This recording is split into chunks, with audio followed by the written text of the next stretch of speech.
ನಮ್ಮ ಟೂಕೆ ಶಾಪ್ ನೂತನವಾಗಿ ಆರಂಭವಾಗಿದ್ದು ನಮ್ಮಲ್ಲಿ ಹುಟ್ಟುಹಬ್ಬ, ನಾಮಕರಣ, ಮದುವೆ, ವಾರ್ಷಿಕೋತ್ಸವ, ನಿಶ್ಚಿತಾರ್ಥ, ಬೇಬಿ ಶವರ್ ಸೇರಿದಂತೆ ಯಾವುದೇ ಶುಭ ಸಮಾರಂಭಗಳಿಗೆ ಬೇಕಾಗುವ ಹಾಗೂ ಈಗ ಟ್ರೆಂಡಿಂಗ್ ಅಲ್ಲಿರುವ ಡೆಕೋರೇಷನ್ ಐಟಮ್ಸ್ ಮಾರಾಟ ಮತ್ತು ಬಾಡಿಗೆಗೆ ದೊರೆಯುತ್ತದೆ.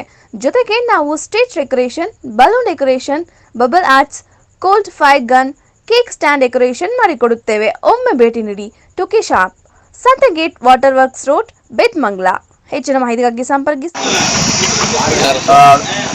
ಬೆಂಗಳೂರು ನಮ್ಮ ಮೈತ್ರಿ ಅಭ್ಯರ್ಥಿಗಳ ಪರವಾಗಿ ಮತಯಾಚನೆಗೆ ಚಿಕ್ಕಬಳ್ಳಾಪುರ ಹತ್ರ, ಅದಕ್ಕೆ ನಮ್ಮ ಈ ಕ್ಷೇತ್ರದಿಂದ ಜನ ಎಲ್ಲನೂ ಹೋಗ್ತಾ ಇದ್ದೀವಿ. ಕಾರ್ಯಕ್ರಮ ಅಲ್ಲಿ ಮಾಡ್ಕೊಳ್ಳೋಕ್ಕೆ ಅಂತ ಕೆಜಿಎಫ್ ಕ್ಷೇತ್ರದಿಂದ 8,000 ಜನ ಹೋಗ್ತಾ ಇದ್ದಾರೆ ಸರ್. ಕೆಜಿಎಫ್ ಇಂದ ನಮ್ಮ ಗ್ರಾಮಾಂತರದಿಂದ ಒಂದು 8 ಬಸ್ ಹೋಗ್ತಾ ಇದೆ, ವೆಹಿಕಲ್ಸ್ ಒಂದು 10 ಹೋಗ್ತಾ ಇದೆ, ಕಾರುಗಳು ಹೋಗ್ತಾ ಇದೆ, ಮತ್ತೆ ಟೌನಿಂದ ಸಿಟಿಯಿಂದ ಅಷ್ಟು. ದೇಶಕ್ಕೆ ಮೋದಿಗೆ ಕೋಲಾರ ಜಿಲ್ಲೆಗೆ ಮಲ್ಲೇಶ್ ಬಾಬು, ಕೆಜಿಎಫ್ ಕಾನ್ಸ್ಟಿಟ್ಯೂನ್ಸಿಗೆ ಸಂಪಂಗಣ್ಣ, ಅಷ್ಟೇ, ಎಲ್ಲ ಒಂದೇ. ಮೋದಿಗೆ ಕೋಲಾರ ಜಿಲ್ಲೆಗೆ మల్లేష్ బాబు, కేజీఎఫ్ కాన్స్టిట్యున్సీకి సంపంగಣ್ణ, అష్టే, ಎಲ್ಲ ఉందే. హైదరాబాద్ అనేది ఒక ప్రవాహం అయిపోయింది. ఆ ప్రవాహానికి అడ్డుకట్టేసరికి అందరూ చూస్తూ ఉన్నారు. ఆ ప్రవాహానికి అడ్డుకట్టేసరికి ఎవరిని ఇంకా నయ్యలేదు. అత్యధిక ఓట్ల మెజారిటీతో జేడీఎస్ అభ్యర్థి మల్లేష్ బాబు గెలుస్తాడు.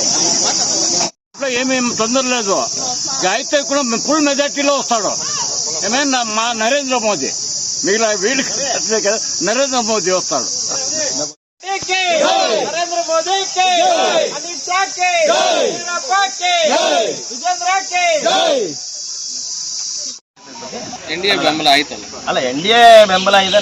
ನಾವು JDS BJP ಎಲ್ಲಾನು ಒಟ್ಟಿಗೆ ಕೆಲಸ ಮಾಡ್ತಾ ಇದ್ದೀವಿ. ಇಲ್ಲಿ ನಮ್ಮ ಕ್ಷೇತ್ರದ ಬಗ್ಗೆ ಅಂದರೆ ಎಲ್ಲಾನು ಯಾವ ಭಿನ್ನಮತ ಇಲ್ಲ, ಎಲ್ಲಾನು ಒಂದೇ ಇದಕ್ಕೆ ಮೈತ್ರಿ ಅಭ್ಯರ್ಥಿಗೆ ಓಟ್ ಹಾಕಲು ಎಲ್ಲಾನು ಇದು ಮಾಡ್ತಾ ಇದ್ದೀವಿ. ಜನ ಸಹಕಾರ ಯಾವ ರೀತಿ ಇದೆ ಸರ್? ಜನ ಸಹಕಾರ ತುಂಬ ಚೆನ್ನಾಗಿದೆ. ಏನು ಹೇಳ್ತಾ ಇದ್ದಾರೆ ಜನ ಎಲ್ಲಾನು ಅದೇ ಮೋದಿಗೆ ಓಟ್ ಹಾಕೋಣ. ಮೋದಿ ಅಂದ್ರೆ ಈಗ ನಮ್ಮ ಅಭ್ಯರ್ಥಿ ಮಲ್ಲೇಶ್ ಬಾಬು ತಾನೆ, ನಾವು ಅವರಿಗೆ ಜೈ ಬೋಲೋ ಭಾರತ್ ಮಾತಾ ಕೆ, ಭಾರತೀಯ ಜನತಾ ಪಾರ್ಟಿ ಕೆ, ನರೇಂದ್ರ ಮೋದಿ ಕೆ, ವೈ ಸಂಪಂಗಣ್ಣ ಕೆ.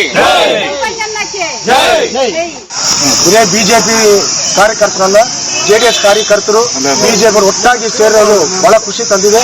ಅತ್ಯಧಿಕ ಮತಗಳಿಂದ ಜಯಗಳಿಸೋದ್ರಲ್ಲಿ ಸಂಶಯವಿಲ್ಲ. ಬಹಳ ಚೆನ್ನಾಗಿದೆ.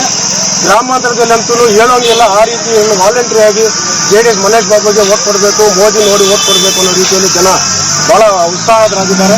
ಇದೇ ರೀತಿಯಲ್ಲಿ ಎಲೆಕ್ಷನ್ವರೆಗೂ ಇದೆ ರೀತಿಯಲ್ಲಿ ಕೂಡ ಜನ ಇರ್ತಾರೆ ಅನ್ನೋ ನಂಬಿಕೆನೂ ಇದೆ. ಅದೇ ರೀತಿಯಲ್ಲಿ ಜನನೂ ಮಾಡ್ತಾ ಇದ್ದಾರೆ. ವಾಲಂಟ್ರಿ ಆಗಿ ಏನು ಹೋಗಿ ಲೀಡರ್ಸ್ ಹೋಗಿ ಕೇಳೋಂಗಿಲ್ಲ, ವಾಲಂಟ್ರಿ ಜನನೇ ಅವರೇ ಮಾತಾಡ್ಕೊಂಡು ಅವರೇ ಮಾಡ್ತಾ ಇದ್ದಾರೆ.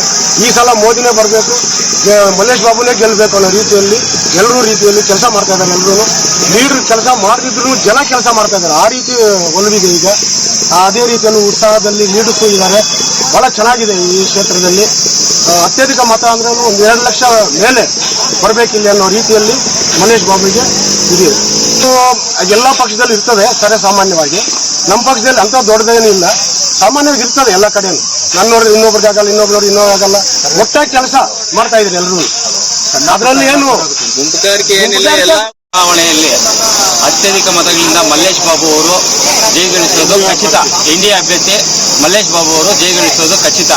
ಯಾಕಂದ್ರೆ ಸೆಂಟ್ರಲ್ ಗೌರ್ಮೆಂಟ್ ಅಲ್ಲಿ 10 ವರ್ಷದಿಂದ ನರೇಂದ್ರ ಮೋದಿ ಅವರು ಮಾಡಿರುವ ಸಾಧನೆಗಳು ಅದಕ್ಕೆ ಉದಾಹರಣೆ. ಆದ್ರಿಂದ ಈ ಸಾರಿ ಎನ್ಡಿಎ 400ಕ್ಕೂ ಅತ್ಯಧಿಕ ಕ್ಷೇತ್ರಗಳಲ್ಲಿ ಗೆದ್ದು ಮತ್ತೆ ನರೇಂದ್ರ ಮೋದಿ ಪ್ರಧಾನಿ ಆಗೋದು ನಿಶ್ಚಿತವಾಗಿದೆ.